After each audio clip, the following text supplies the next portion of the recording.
नमस्ते नमस्कार प्यारे दोस्तों, कैसे हैं आप सभी। आशा है, उम्मीद है सभी बच्चे बहुत बढ़िया होंगे, बहुत मस्त होंगे, ज़बरदस्त और शानदार और बहुत ही बेहतरीन होंगे। तो मैं भावना भाटी आप सभी प्यारे साथियों का स्वागत करती हूं आपके अपने प्यारे से परिवार रोजगार वेद अंकित में। सभी बच्चे क्लास के साथ जुड़ जाइएगा और आपकी जो क्लास है वो शुरू हो चुकी है। तो सभी प्यारे बच्चों को हमारा प्रणाम, सभी प्यारे साथियों को राम राम नमस्कार।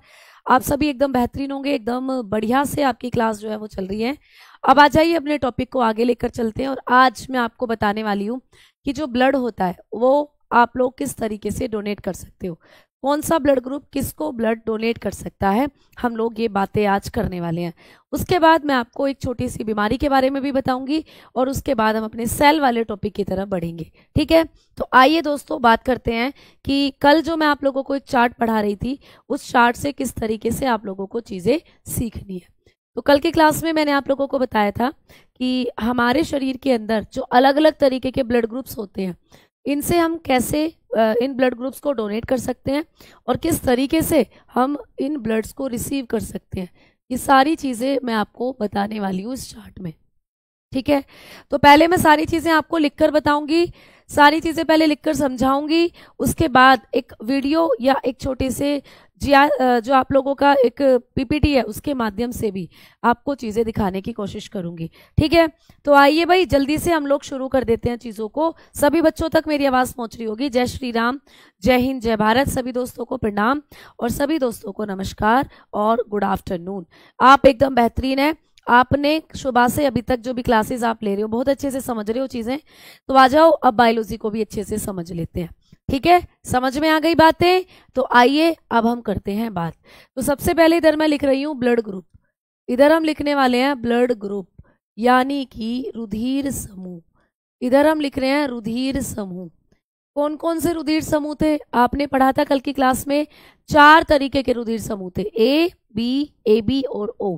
लेकिन इन चारों को RH फैक्टर के आधार पर अगर करें तो ये बैठ जाते हैं 8। तो टोटल 8 कौन कौन से थे अभी हम आपको बताएंगे। सबसे पहले हम लोग बात करते हैं डोनेट। डोनेट यानी कि जो ब्लड है वो किस किस को हम दे सकते हैं। इधर हम लिखेंगे रुधिर देना। हम किस किस को ब्लड डोनेट कर सकते हैं, किस किस को ब्लड दे सकते हैं। आगे हम लिखेंगे रिसीव। ठीक है, आगे हम लिखने वाले हैं रिसीव्ड। किस किस से हम ब्लड रिसीव करेंगे? रुधिर लेना। हम कहाँ से रुधिर जो है वो लेंगे दोस्तों, किस किस ब्लड ग्रुप से हम लोग ब्लड को ले सकते हैं।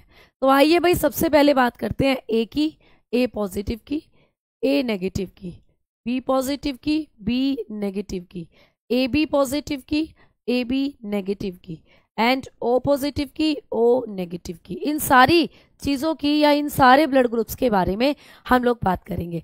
नमस्ते सभी को, राम राम भाई, जय श्री राम।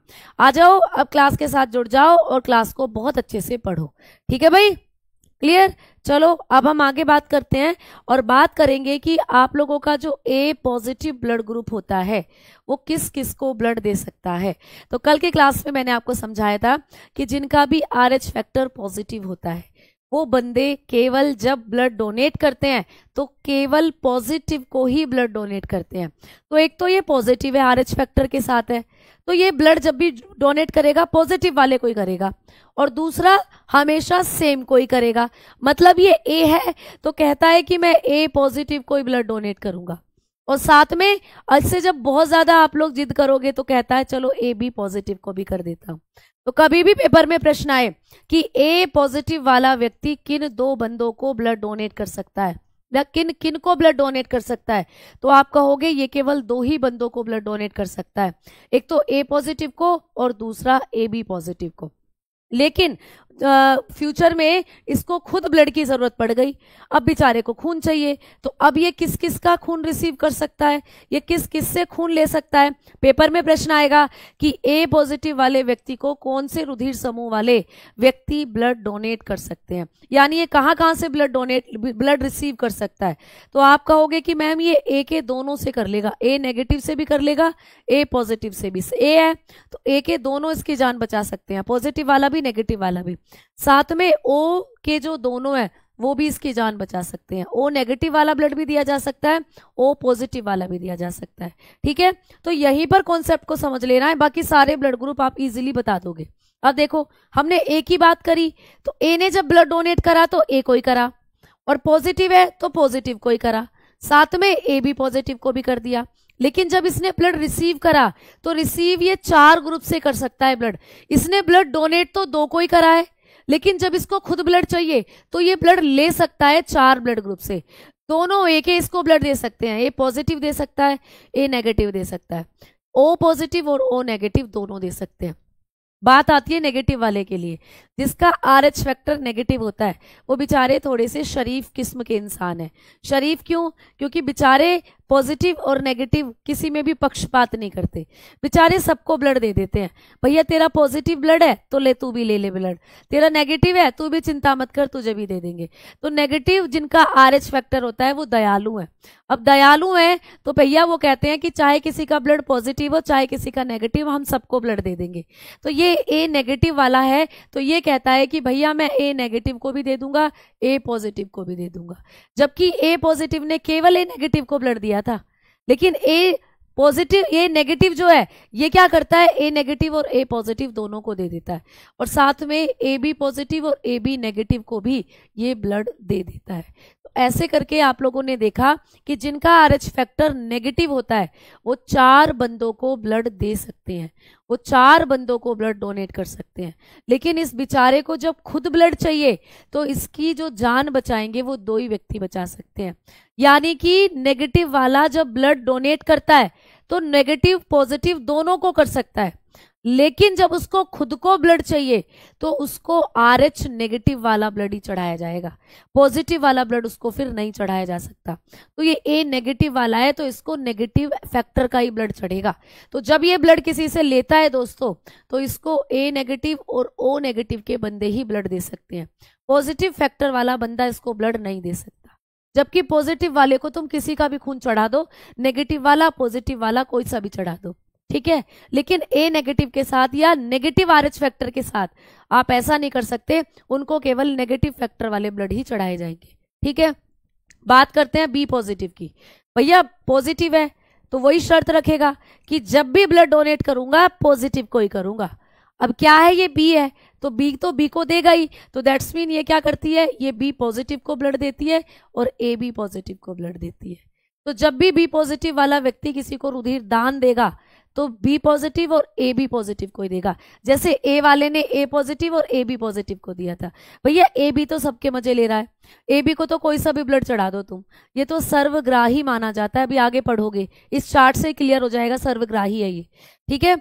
तो जब बी वाले की बात आती है तो बी पॉजिटिव जो होता है ये क्या करता है प्यारे बच्चों, पॉजिटिव जो है वो पॉजिटिव को ब्लड दे देता है।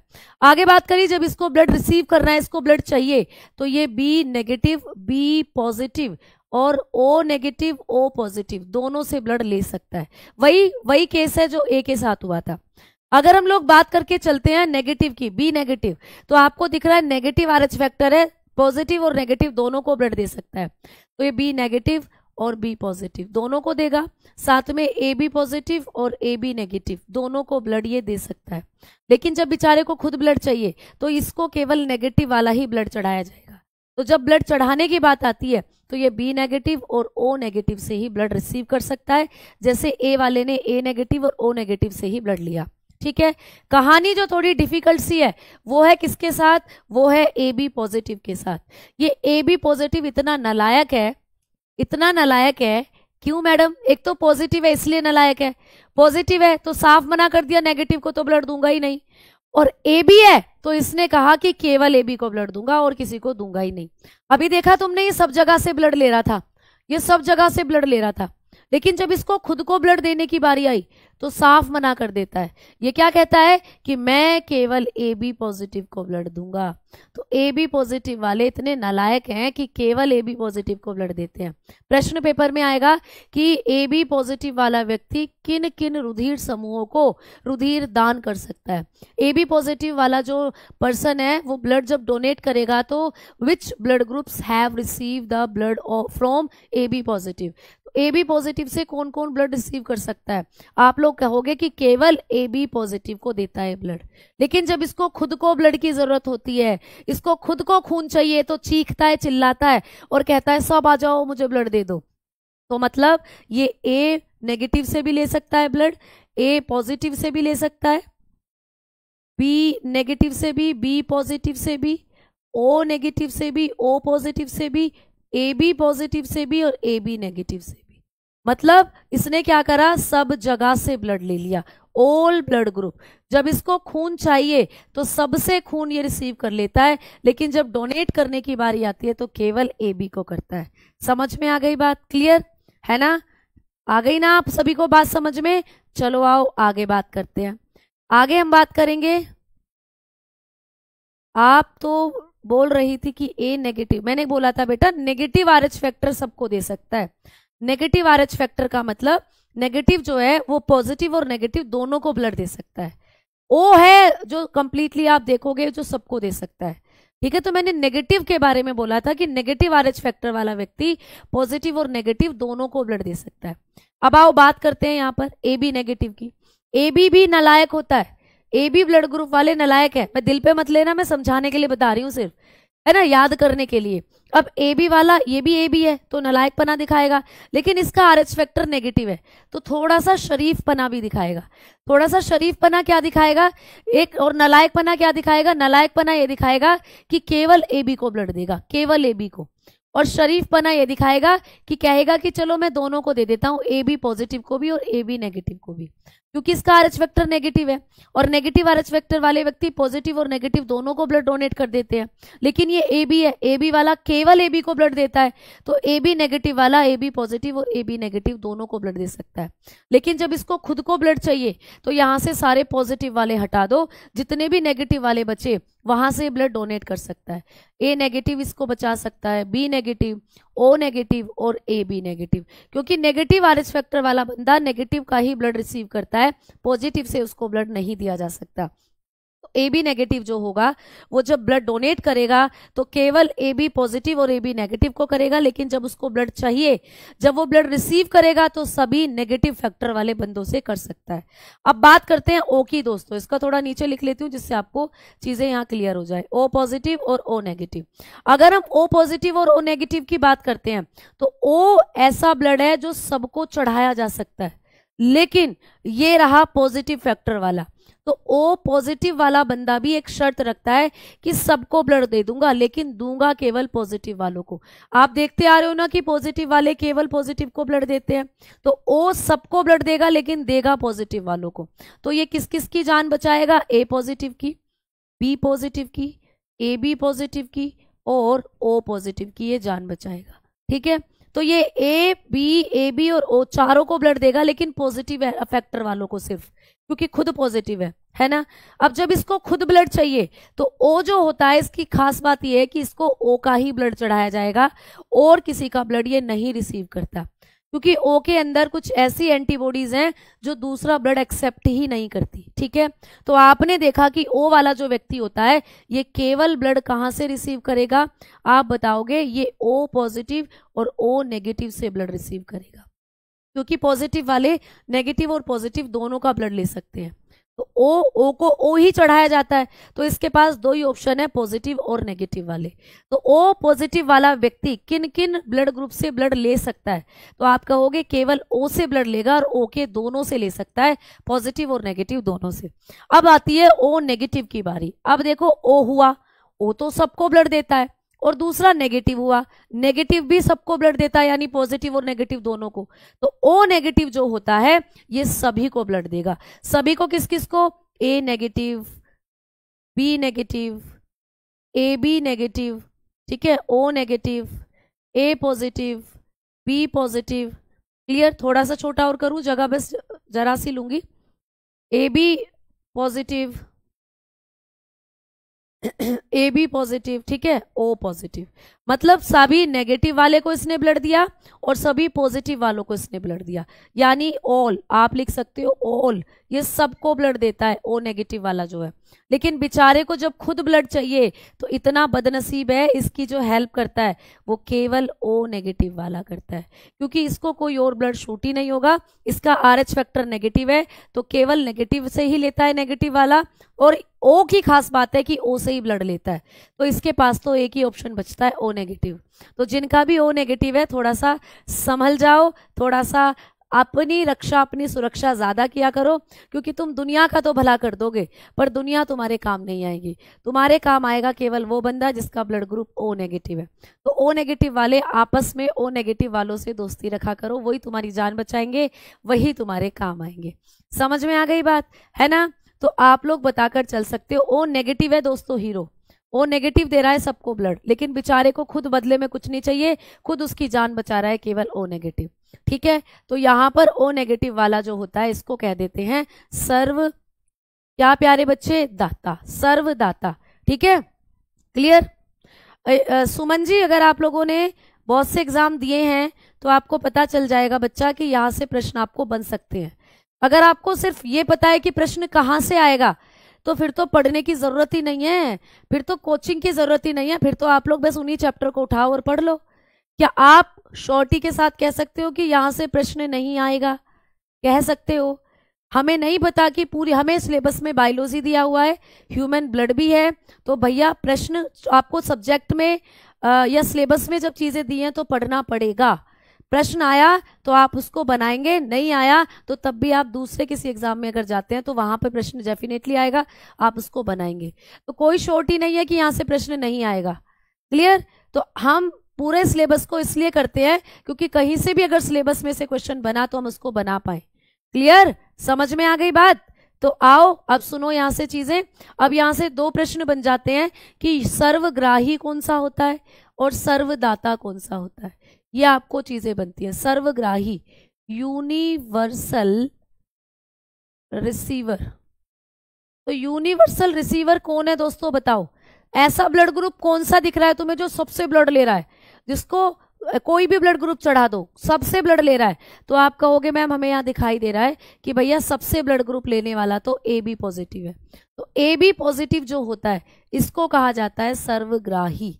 ये सबसे ब्लड ले सकता है, यूनिवर्सल रिसीवर है, यूनिवर्सल एक्सेप्टर है ना? और दूसरा पॉइंट क्या बनता है?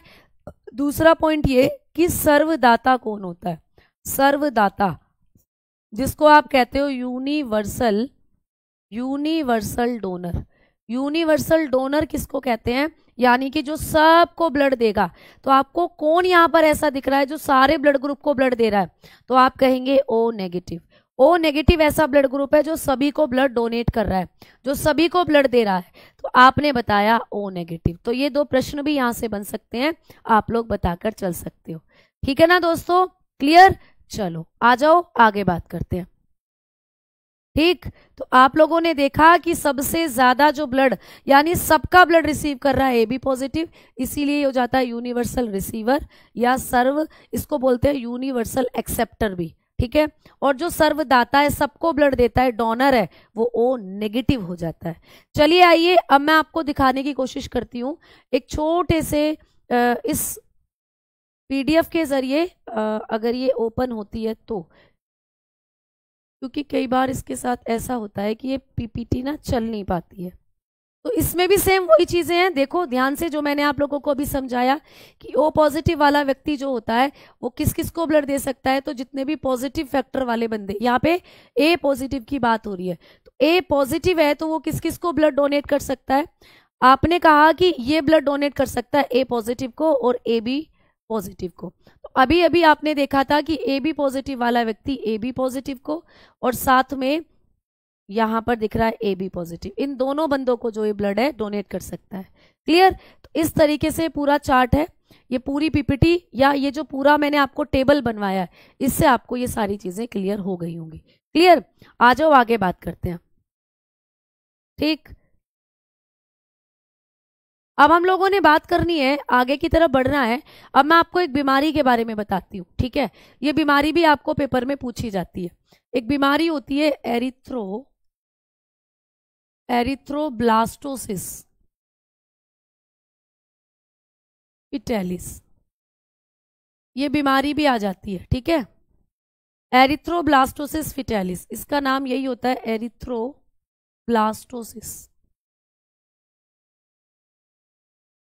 पिटैलिस। ये भी एक बीमारी है दोस्तों। ये किसके अंदर होती है? तो ये बीमारी होती है बच्चों के अंदर, फीटस के अंदर होती है ये बीमारी। फीटस बोले तो ऐसा बच्चा जो माता के पेट में है अभी। तो इस बीमारी के बारे में आपको थोड़ा सा पूछ लिया जाता है कि ये बीमारी क्या होती है। देखो, जब कभी भी पति और पत्नी का ब्लड ग्रुप सेम हो जाता है, ठीक है, जब कभी भी पति और पत्नी का ब्लड ग्रुप सेम हो जाए दोस्तों, और सेम ब्लड ग्रुप के साथ उनका RH फैक्टर अलग अलग हो जाए, तो उनके बच्चों में एक दिक्कत होती है कि उनके बच्चों में जो पहला बच्चा होगा उसका तो जन्म नॉर्मली हो जाता है, वो तो सही रहता है, हेल्दी रहता है, लेकिन आगे जब वो दूसरे बच्चों के लिए ट्राई करते हैं तो सभी बच्चों की गर्भ में ही मृत्यु हो जाती है। तो एक बीमारी है एरिथ्रोब्लास्टोसिस फिटालिस। ये बीमारी कब होती है? इस बीमारी में क्या होगा, जब कभी पिता और माता, पिता है दोस्तों माता, यानी कि फादर एंड मदर, ठीक है, फादर है और मदर है, फादर और मदर का जब भी ब्लड ग्रुप सेम हो जाएगा, फॉर एग्जाम्पल जो फादर है इनका ब्लड ग्रुप मान लीजिए ए पॉजिटिव है, और जो मदर है मान लीजिए इनका ब्लड ग्रुप भी ए है, तो दोनों का ब्लड ग्रुप क्या हो रहा है, यहाँ पर देखो सेम है, दोनों का ब्लड ग्रुप ए है, बी और बी भी हो सकता है, ए बी और ए बी भी हो सकता है, ओ और ओ भी हो सकता है, मतलब जब भी सेम ब्लड ग्रुप हो, ठीक है, और सेम ब्लड ग्रुप होने के साथ ये कंडीशन बन रही हो, ये कंडीशन बन रही हो, पिता का RH फैक्टर पॉजिटिव हो और माता का RH फैक्टर नेगेटिव हो, तो भविष्य में जब कभी भी इनकी संतानें होंगी, जब कभी भी इनकी संतानें होंगी, इनका जो पहला बच्चा होगा वो तो सरवाइव कर जाएगा, इनका जो प्रथम बालक होगा वो तो सरवाइव कर जाएगा दोस्तों, उसको कोई दिक्कत नहीं होगी, वो नॉर्मल या आराम से जिंदगी जिएगा, लेकिन आगे आने वाले इनके जो दूसरे और तीसरे बच्चे होंगे, इनके जो सेकंड चाइल्ड होगा, थर्ड चाइल्ड होगा, या जितने भी आगे आने वाले बच्चे होंगे ना, उनकी हो जाएगी मृत्यु दोस्तों, ठीक है, वो सब के सब डाई हो जाएंगे, उन सब की मृत्यु हो जाएगी। तो आपको प्रश्न पूछा जाता है कि एक बीमारी होती है जब कभी भी पति और पत्नी करके पूछ लेता है, या कभी कभी माता और पिता करके पूछ लेता है, जब कभी भी माता और पिता का रुधिर समूह समान होता है लेकिन RH फैक्टर अलग होने की वजह से बच्चे की मृत्यु हो जाती है, इस बीमारी को क्या कहते हैं? तो आप कहोगे इस बीमारी को कहते हैं एरिथ्रोब्लास्टोसिस फिटालिस। या यहां से एक प्रश्न और बनता है कि जब कभी भी पति और पत्नी का रुधिर समूह समान होता है, तो जो पत्नी है या जो महिला है उसका RH फैक्टर क्या होने पर बच्चे की मृत्यु एरिथ्रोब्लास्टोसिस नामक बीमारी से हो जाती है? तो आपको बताना है कि महिला का RH फैक्टर अगर नेगेटिव है, महिला का RH समूह अगर नेगेटिव है तो तभी ये बीमारी होती है, अगर महिला का RH फैक्टर यहाँ पॉजिटिव होता तो तब ये बीमारी नहीं होती। तो जब कभी भी ये कंडीशन बनती है दोस्तों, पिता का RH फैक्टर पॉजिटिव है और माता का RH फैक्टर नेगेटिव है, तो ये कंडीशन बनती है कि जो इनके दूसरे बच्चे होंगे, तीसरे बच्चे होंगे, वो मर जाएंगे। किस बीमारी के कारण? एरिथ्रोब्लास्टोसिस फिटालिस के कारण। तो ये एक रोग होता है दोस्तों, ये एक रोग है, ये एक बीमारी है, ठीक है, इज अ डिजीज। क्या है दोस्तों? ये एक डिजीज है, ये एक बीमारी है। इस बीमारी के अंदर क्या होता है, बच्चे में RBC का निर्माण नहीं होता, RBC नहीं बनती, ठीक है। तो जो बच्चा होता है उसके अंदर क्या नहीं होता, बच्चा RBC नहीं बनती है। अब RBC नहीं बन रही तो बच्चे में खून नहीं बनता, और खून नहीं बनता तो बच्चा गर्भ में ही मर जाता है। क्लियर? तो RBC फॉर्मेशन नहीं होता, RBC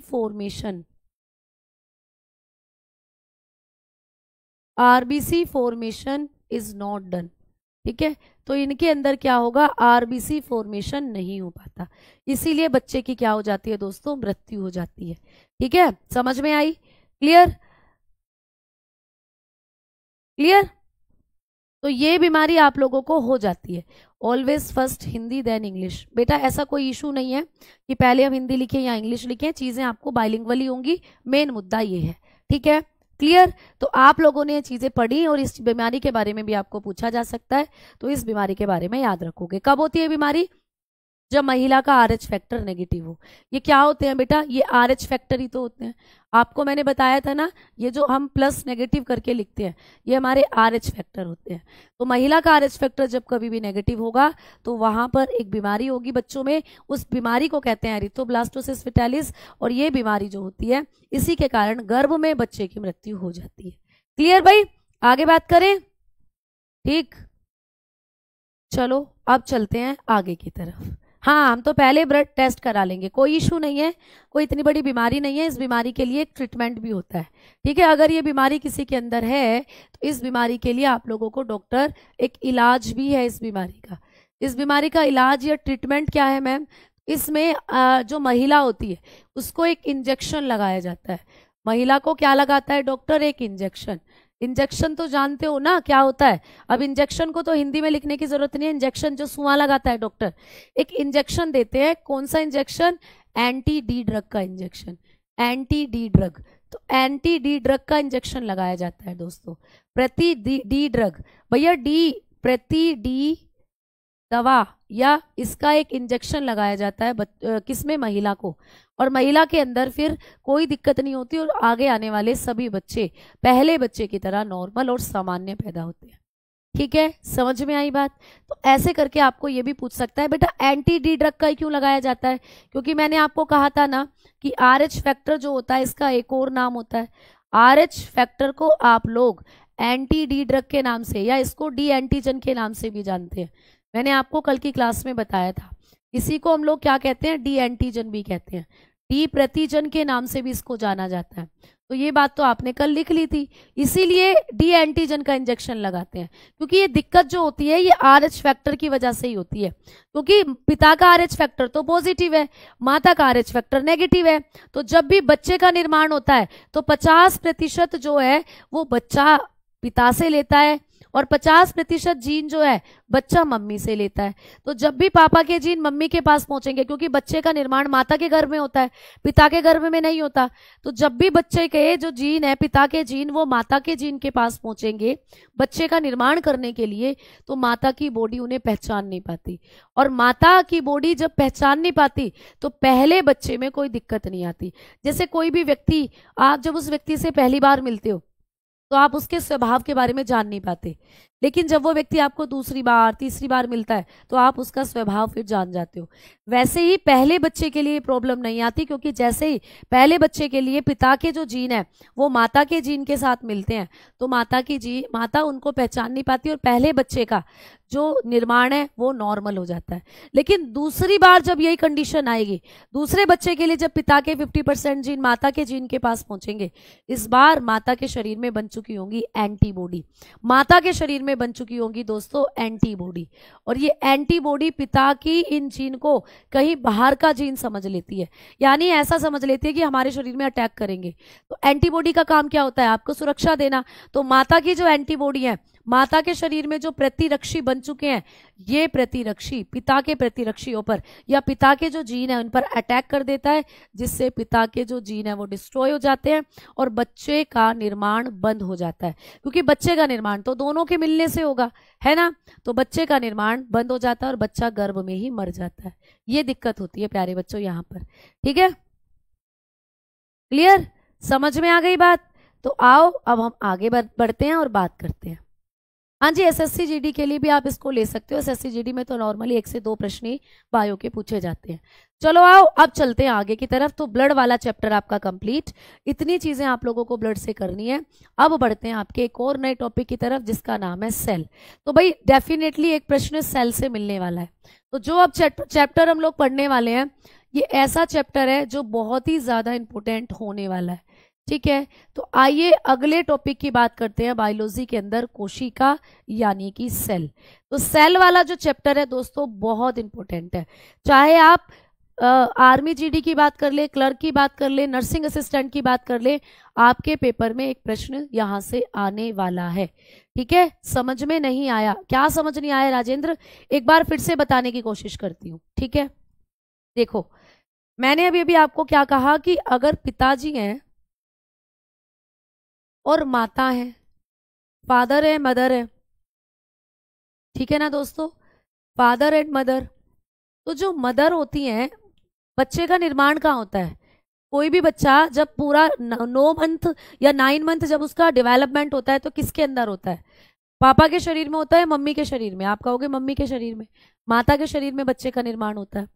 अगर पिता का ब्लड ग्रुप मान लीजिए A है और मम्मी का ब्लड ग्रुप भी A है, क्लियर? पिता का RH फैक्टर पॉजिटिव है, मम्मी का RH फैक्टर नेगेटिव है, तो जब कभी भी इन दोनों की ये दोनों बच्चे को जन्म देंगे तो जो पहला बच्चा इनका बनेगा वो सामान्य होगा। पहला बालक क्या होगा? सामान्य। क्यों होगा मैम सामान्य? पहले बच्चे को कोई दिक्कत नहीं होगी, दूसरे बच्चों की तरह नॉर्मल पैदा होगा। क्यों होगा नॉर्मल? इसलिए होगा नॉर्मल क्योंकि पहली बार में ऐसी कोई समस्या आएगी नहीं। क्यों नहीं आएगी? क्योंकि जब भी बच्चे का निर्माण होता है तो 50% जो जीन होते हैं, 50% डीएनए पिता का जाता है और 50% डीएनए मम्मी का जाता है, ऐसा समझ लो। ठीक है, 50% जीन पिता के, 50% जीन मम्मी के जाते हैं, तब जाकर 100% जीन होते हैं एक बच्चे के पास अपने, तब जाकर 100% गुणसूत्रों की जो संख्या है वो होती है बच्चे के पास अपनी। ठीक है, तो पिता के चले गए 50 और मम्मी के चले गए 50, बच्चे के पास पूरे हो गए, बच्चा जो है उसका निर्माण इजीली हो गया। लेकिन जब ये दूसरे बच्चे के लिए ट्राई करते हैं तो क्या होता है कि भाई पहली बार में क्या हुआ कि माता का जो शरीर था, माता का शरीर ये पिता के 50% जीन को समझ नहीं पाया। पिता के 50% जीन जब माता के शरीर में पहुंचे, शुक्राणुओं के अंदर जब पहुंचे, तो जो माता का शरीर था वो भूल भुलैया में रह गया। भूल भुलैया जैसे आपके घर भाई कोई मेहमान आया है, या आपके घर कोई एक ऐसा बंदा आया है जिसने आपने उसको पहले कभी नहीं देखा। अब वो आपके घर आया है, आपको नहीं पता वो किस नेचर का है। ठीक है, अब उसने क्या करा कि आपके घर में कोई बहुत इंपॉर्टेंट चीज रखी हुई थी, वो चुरा ली। आपको नहीं पता चला कि उसने चुरा ली। जब वो चला गया आपके घर से, जब आपने उस चीज को ढूंढा तब आपको पता चला अरे वो चुरा के ले गया उसे। तो जब वो दोबारा तुम्हारे घर में आएगा तो तुम्हें पता चल गया कि ये जो है ये तो चोर है, ये तो कुछ ना कुछ चुरा कर ले जाता है। तो इस बार आप सारी इंपॉर्टेंट चीजें ताले में बंद करके रख दोगे कि कहीं ये चुरा ना ले। वैसे ही जब पहली बार पिता के जीन माता के शरीर में पहुंचे तो माता के शरीर को पता नहीं चला और बच्चे का निर्माण हो गया। मतलब माता के शरीर ने कोई रिएक्शन ही नहीं दिया। जैसे फर्स्ट टाइम तुम उस बंदे को देखकर कोई रिएक्ट ही नहीं कर पाए, वो तो ले गया आराम से तुम्हारी इंपॉर्टेंट चीज को चुरा कर, है ना, तुम कुछ नहीं कर पाए। लेकिन दूसरी बार जब वो ले जाएगा तो इस बार या तो तुम उसको पकड़ लोगे या इस बार तुम चौकन्ने हो, पहले से ही चौकन्ने हो। इस बार जब दूसरे बच्चे की तैयारी होती है तो इस बार माता का शरीर चौकन्ना हो जाता है। माता के शरीर में बन जाती है प्रतिरक्षी, और प्रतिरक्षी का काम होता है हमारे शरीर को सुरक्षा देना। माता के शरीर में बन गई एंटीबॉडी। अब एंटीबॉडी का काम है हमारे शरीर को सुरक्षा देना। अब पिता के जब दूसरे बच्चे के टाइम पे पिता के जो 50% जीन आएंगे माता के शरीर में, ये माता की एंटीबॉडी इन पर अटैक कर देगी जीन पर, और ये जीन डिस्ट्रॉय हो जाएंगे। और जैसे ये जीन डिस्ट्रॉय हुए बच्चे के पास 50% जीन बचेंगे केवल, जिससे उसका निर्माण नहीं होगा और बच्चा गर्भ में ही मर जाएगा। 2 महीने 3 महीने की अबॉर्शन हो जाता है महिलाओं का, तो ये बीमारी होती है। तो प्रश्न ऐसे आएगा कि एरिथ्रोब्लास्टोसिस फेटालिस के अंदर दूसरे तीसरे बच्चे की मृत्यु का कारण क्या होता है? तो आपको बताना है माता के शरीर में बनने वाले प्रतिरक्षी। आपको टिक लगा कर आना है कि माता के शरीर में बनने वाले प्रतिरक्षी ही बच्चे की मृत्यु का कारण बनते हैं, क्योंकि जो माता के शरीर में प्रतिरक्षी बने वो पिता के जीन को खत्म कर देते हैं और बच्चे का विकास फिर नहीं हो पाता। ऐसे आता है दोस्तों। ठीक है, ये होता है जो कहानी होती है। ठीक है, समझ में आई बात? चलो, तो बहुत बहुत धन्यवाद प्रियांशु। अब चलते हैं आगे, है ना। ठीक है तो पिता के पास 50% जीन और माता के पास 50%, दोनों मिलते हैं तब बच्चे का निर्माण होता है। लेकिन अगर RH फैक्टर दोनों के अलग अलग हो गए सेम ब्लड ग्रुप के साथ, है ना, तो सेम ब्लड ग्रुप के साथ ये दिक्कत आती है कि माता का शरीर पिता के जीन को कुछ खतरनाक एलिमेंट मान लेता है, और जब भी आपके शरीर में कोई खतरनाक चीज जाएगी तो आपकी बॉडी में एंटीबॉडी बनते हैं जो उस पर अटैक करते हैं। तो माता के शरीर के एंटीबॉडी पिता के जीन पर अटैक कर देंगे, कहानी खत्म। ठीक है, अब आ जाओ अगले टॉपिक की तरफ बढ़ते हैं, सेल। अगले टॉपिक की तरफ बढ़ते हैं भाई, सेल। ठीक है, क्लियर? ठीक है दोस्तों, तो अब हम लोग बात करेंगे आप लोगों के अगले टॉपिक की, सेल। ठीक, चलो, तो धन्यवाद सभी को जिनको भी समझ में आया, बहुत बढ़िया। अब हम लोग बात करने वाले हैं कि आप लोग जो हैं सेल वाले चैप्टर से कौन कौन से फैक्ट हैं जो आपको पढ़ने हैं और जो पेपर में आपको पूछे जाते हैं। क्लियर? चलिए आइए, सबसे पहले हम लोग बात करेंगे कि मैम सेल का अध्ययन क्या होता है या सेल क्या होता है। आपके शरीर की सबसे छोटी इकाई, एकदम सिंपल, एकदम दिमाग को रिलैक्स करके पढ़ना है चीजों को। मैं तुम्हारे सामने खड़ी हूं, मैं एक सजीव हूं ना, मैं एक सजीव। तुम कैमरे के पीछे अपने अपने घरों में पढ़ रहे हो, तुम सब भी सजीव हो। ठीक है, हमारी तुम्हारी बात छोड़ो, जो हमारे आसपास पेड़ पौधे हैं दोस्तों, प्लांट, वो भी सजीव है। जब भी तुम किसी एक पेड़ की छाया में खड़े हुआ करो ना, तो दिमाग से सोचा करो कि ये भी एक सजीव है। तुम जब भी कभी किसी घास पर चलते हो तो दिमाग में आपको आना चाहिए कि ये भी एक सजीव है, ठीक है। तुम कहीं भी पानी के अंदर कोई भी पेड़ पौधा या कोई भी दूसरा जीव देखते हो, आपको पता होना चाहिए वो सजीव है। हमारी पृथ्वी करोड़ों सजीवों से घिरी पड़ी है और इन करोड़ों सजीवों को बनाने वाली बेसिक इकाई एक ही है, सेल। तो इस संसार में जितने भी सजीव हैं, चाहे वो पानी में रहते हो, चाहे वो आसमान में उड़ते हो, चाहे वो हवा में उड़ते हो दोस्तों, चाहे वो घने जंगलों में रहते हो, चाहे वो मिट्टी के अंदर रहते हो, चाहे वो आपको दिखाई देते हो या नहीं। जैसे जीवाणु आपको दिखाई नहीं देते लेकिन वो है ना, भूत को छोड़कर। आप कहोगे मैम भूत और चुड़ैल भी हमें दिखाई नहीं देती, तो क्या वो भी कोशिका से बनी है? तो नहीं भैया, अपवाद है भूत और चुड़ैल जीवों के, है ना। तो भूत और चुड़ैल सजीवों की कैटेगरी में नहीं आते, लेकिन जीवाणु जो हैं वो भी आपको दिखाई नहीं देते, वो सजीवों की कैटेगरी में आते हैं। तो इस संसार में जितने भी सजीव हैं उनके शरीर को बनाने वाली सबसे छोटी इकाई होती है कोशिका। तो कोशिका क्या है दोस्तों, आप लोग बताकर चलोगे, सजीवों के शरीर को बनाने वाली सबसे छोटी इकाई, सजीवों के शरीर का निर्माण करने वाली सबसे छोटी इकाई, करने वाली सबसे छोटी इकाई, क्लियर, सबसे छोटी इकाई। तो कोशिका क्या होती है दोस्तों, सजीवों के शरीर का निर्माण करने वाली सबसे छोटी इकाई, ठीक है। तो लिखोगे smallest unit of livings body. तो भाई दोस्तों, सजीवों के शरीर को बनाने वाली या निर्माण करने वाली जो सबसे छोटी इकाई होती है उसी को कहा जाता है कोशिका, क्लियर। चाहे वो सजीव कोई भी हो इस संसार में, है ना। आगे बात करते हैं, है ना, आगे बात करेंगे हम लोग। बिल्कुल मैं आप लोगों को लेवल एकदम एक्यूरेसी के साथ लेकर चल रही हूँ दोस्तों, आप बिल्कुल परेशान ना हो। मैंने आपको कहा है कि मैं आपको वर्कशीट भी दूंगी, ठीक है। मैं आप लोगों को वर्कशीट भी दूंगी और वर्कशीट में जो आपको कुछ क्वेश्चंस मिलेंगे वो भी आपको बहुत अच्छे से रीड करने हैं। तो वर्कशीट भी इसी क्लास का एक हिस्सा होगी जो आप लोगों को पढ़नी है, आप लोगों को उस पर भी ध्यान देना है, ठीक है। चलो, तो ब्लड चैप्टर खत्म हुआ, 1-2 दिन में क्या मैं कोशिश करूंगी कल ही उसकी वर्कशीट आपको अपलोड करवा दूं, ठीक है। चलो, तो आइए बात करते हैं हम लोग कि आप लोगों का जो सजीवों के शरीर की सबसे छोटी इकाई, इसको कोशिका कहा। मैम कोशिका की दूसरी डेफिनेशन क्या बनती है? तो आप लोग बता सकते हो कि सजीवों की संरचनात्मक और क्रियात्मक इकाई, सजीवों की संरचनात्मक और क्रियात्मक इकाई।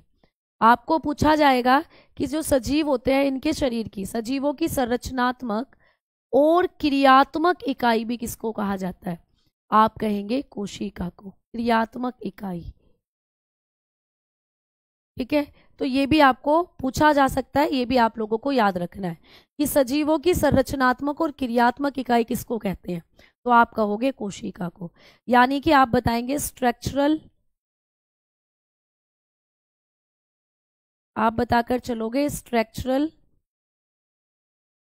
एंड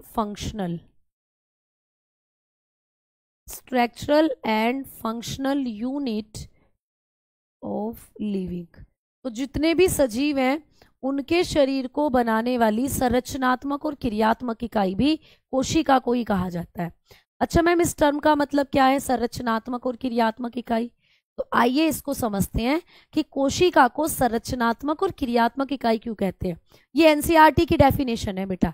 जब कभी भी आप कोशिका चैप्टर को एनसीईआरटी की बुक में पढ़ते हो तो ये दोनों डेफिनेशन आपको एनसीईआरटी में मिलती है, लेकिन यहाँ पर आप लोगों को जो डिटेल में क्लैरिफिकेशन दी हुई होती है वो इस वाली डेफिनेशन की दी हुई होती है कि कोशिका जो होती है सजीवों की संरचनात्मक और क्रियात्मक इकाई है।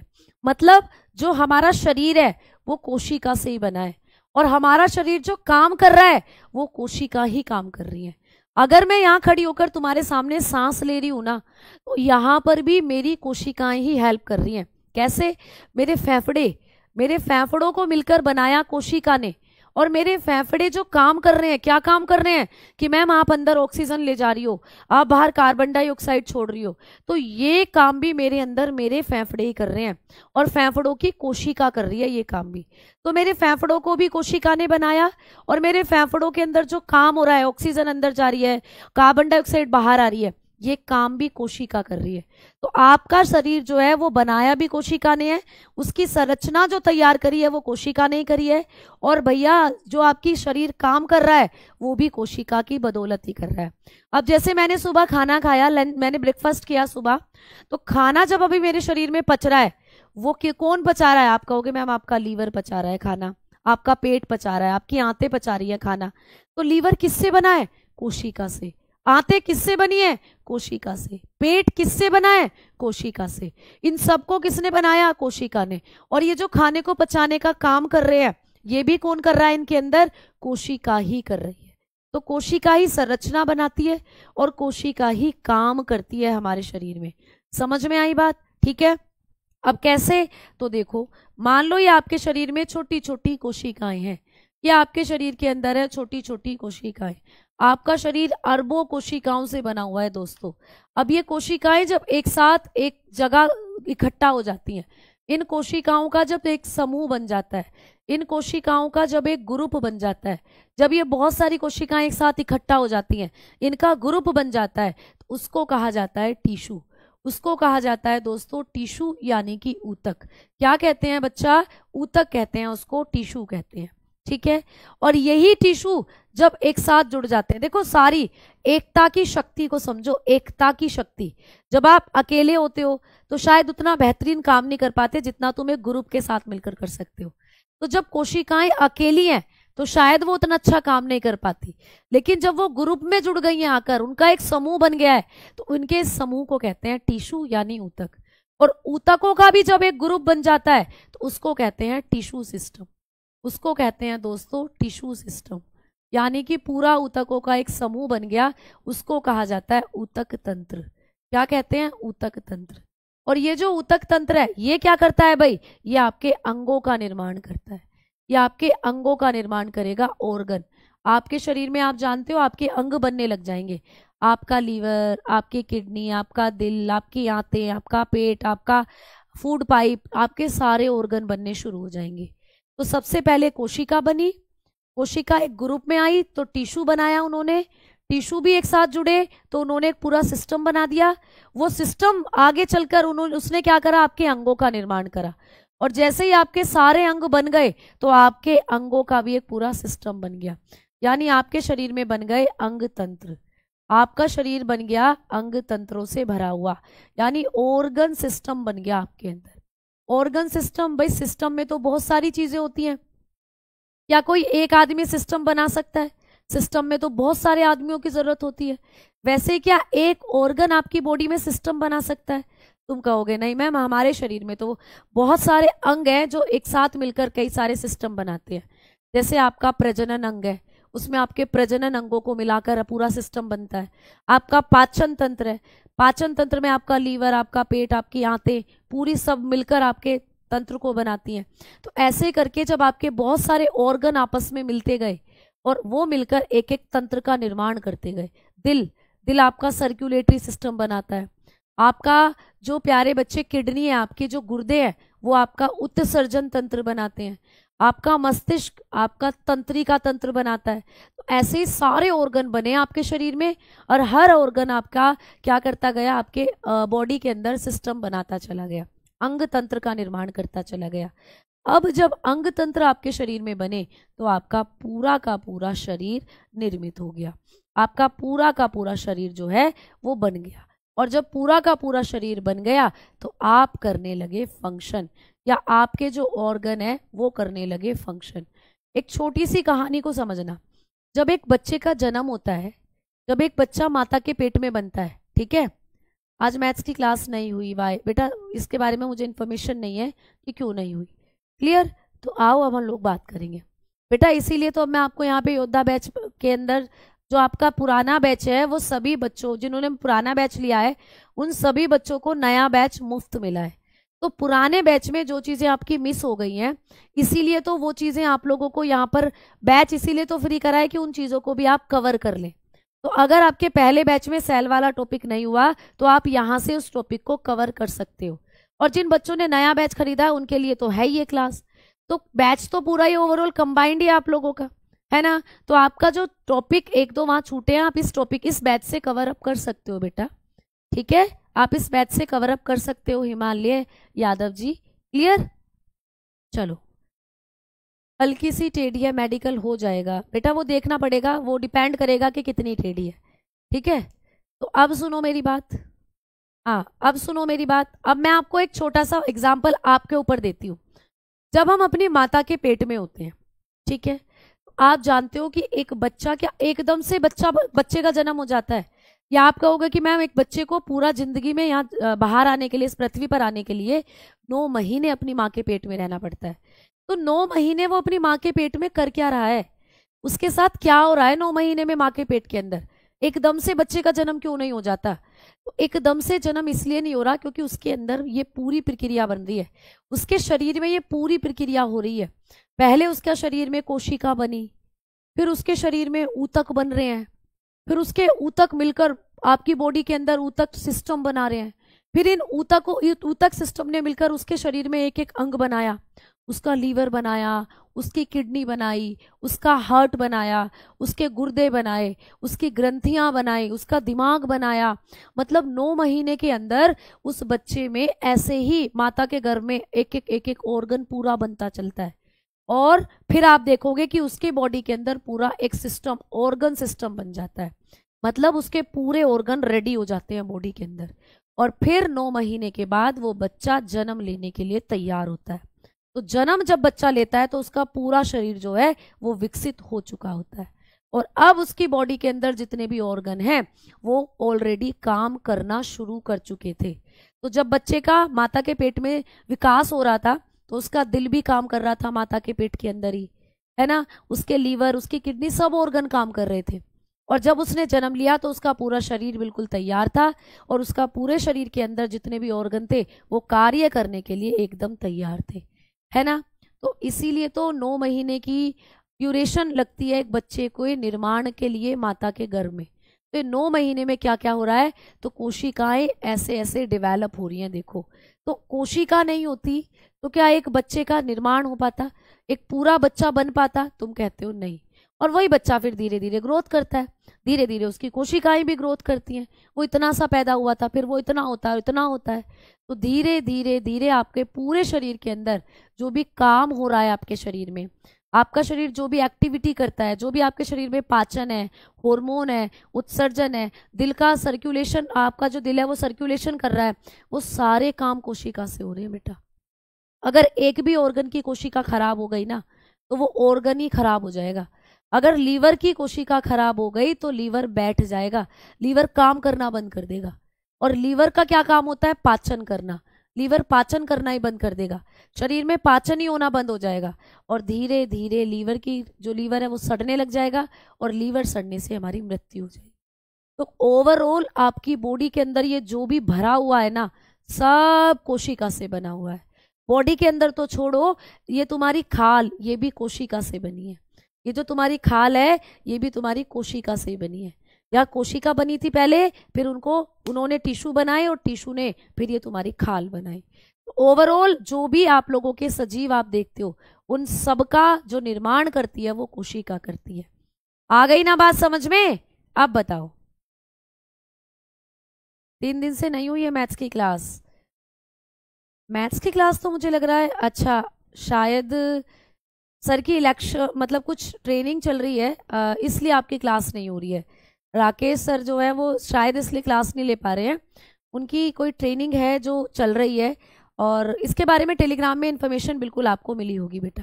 ठीक है, इसके बारे में जरूर आपको टेलीग्राम पर इन्फॉर्मेशन होगी। अब आप लोग समझ गए होंगे भाई, रटाना मुझे नहीं आता। मैं कॉन्सेप्ट को जितना एक्सप्लेन करूंगी उतना ही चीजें आप लंबे समय तक दिमाग में रख पाओगे और समझ पाओगे, और चीजों को फिर क्लियर करके पढ़ पाओगे। तो ओवरऑल ये समझो कि कोशिका ना होती तो हमारा विकास या किसी भी सजीव का विकास हो ही नहीं पाता। इसीलिए कोशिका को कहते हैं संरचना बनाने वाली या कार्य करने वाली। ठीक है, तो आपकी बॉडी के अंदर जो भी भरा हुआ है वो सब कोशिका ने बनाया है, और वो जो काम आपकी बॉडी के अंदर पूरे ऑर्गन कर रहे हैं उनकी कोशिका ही कर रही है वो काम भी। समझ में आई भाई? चलो आओ आगे बात करते हैं कि मैम कोशिका का अध्ययन क्या होता है। आपको प्रश्न आता है कोशिका का अध्ययन, कोशिका का अध्ययन क्या कहलाता है? कोशिका का अध्ययन, स्टडी ऑफ सेल क्या होती है? तो जब कभी भी आप सेल के बारे में पढ़ते हो तो उसको कहा जाता है साइटोलॉजी। क्या कहते हैं दोस्तों? साइटोलॉजी। साइटोलॉजी किसका अध्ययन होता है? कोशिका का अध्ययन। आपने लिखा साइटोलॉजी, ठीक है। तो जो चीजें समझाई जा सकती हैं उनको समझो और चीजों को करो। कोशिका का अध्ययन होता है साइटोलॉजी। आगे बात करते हैं कि मैम कोशिका की खोज किसने करी थी? जो कोशिका है इसकी डिस्कवरी किसने करी थी? भाई दोस्तों, कोशिका की डिस्कवरी किसने करी, कौन बताएगा? ये तो प्रश्न आपको आता है पेपर में, कई बार पूछा गया है, ठीक है। तो कोशिका की जो खोज है वो करी थी 2 साइंटिस्ट ने मिलकर। सबसे पहले हम लोग बात करेंगे कि मृत कोशिका की खोज किसने करी। मृत कोशिका कैसी होती है बेटा? मरी हुई कोशिका।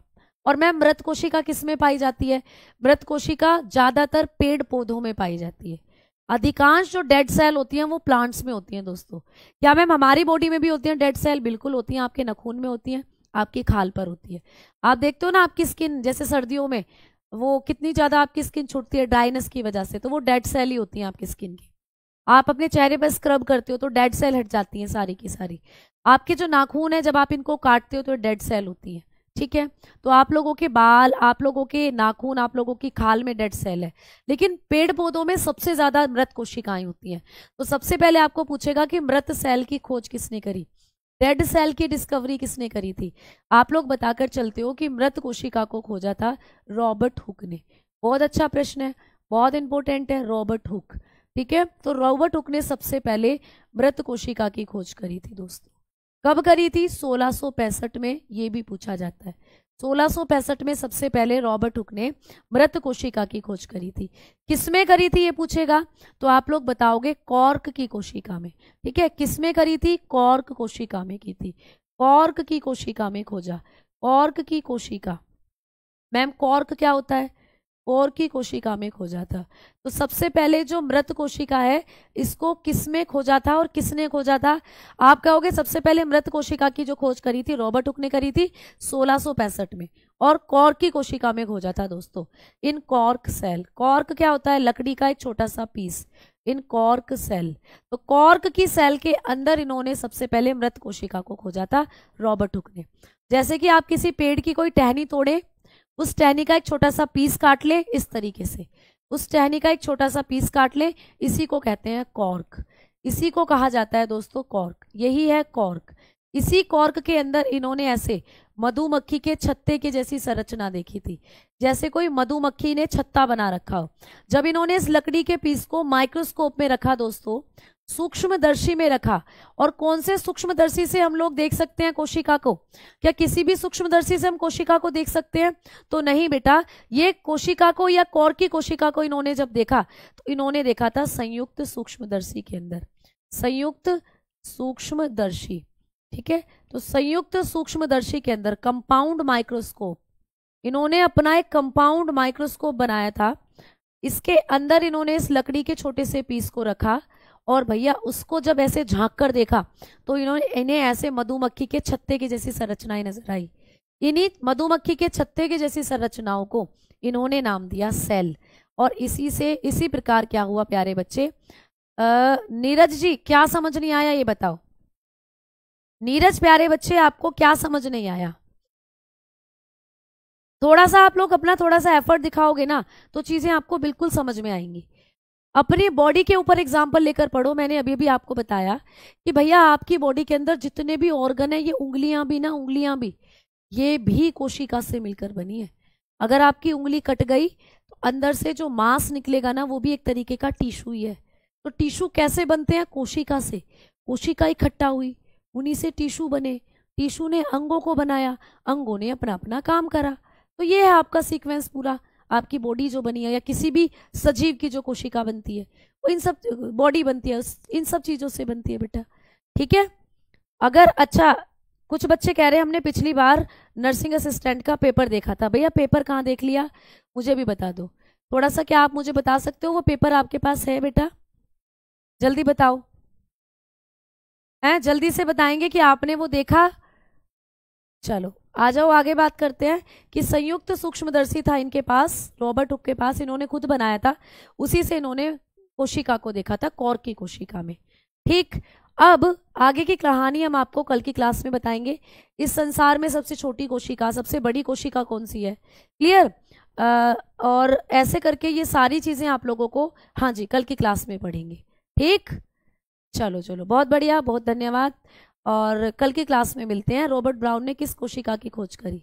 बेटा रॉबर्ट ब्राउन ने कॉर्क की कोशिका की खोज करी थी। कॉर्क, कॉर्क होता है एक छोटा सा लकड़ी का पीस, मतलब एक पेड़ की टहनी तोड़ो आप, उस टहनी का एक छोटा सा पीस काटो, ठीक है, उसको ही आप लोग कहते हो कॉर्क। उस कॉर्क को अच्छे से इन्होंने काटा, छाल एक बार उतारी इन्होंने, छाल बेसिकली जो होती है, बार्क, उसको माइक्रोस्कोप में रखा, तब उसमें झांक कर देखा तो ऐसे ऐसे उनको चैम्बर नजर आए।